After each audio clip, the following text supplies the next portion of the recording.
The book of Genesis.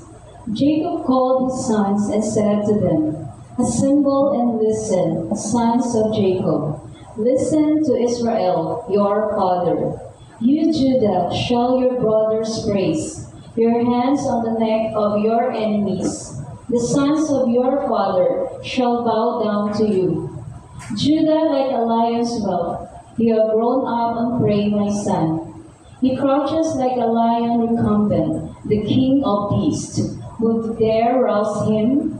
The scepter shall never depart from Judah, or the mace from between his legs, while tribute is brought to him, and he receives the people homage." The word of the Lord. Thanks be to God. Let our response be, "Justice shall flourish in his time and fullness of peace forever."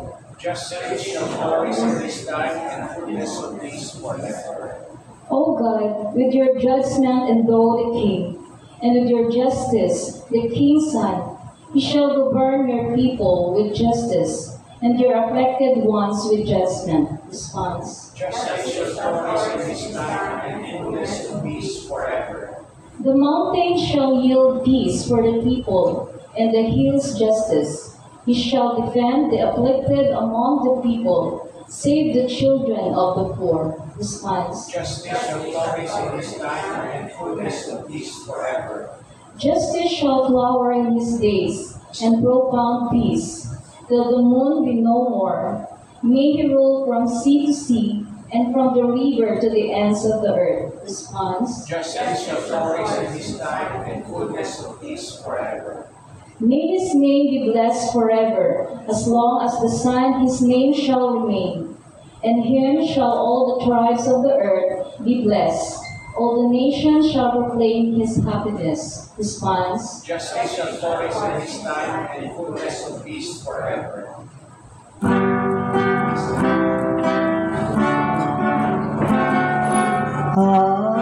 Hallelujah, hallelujah,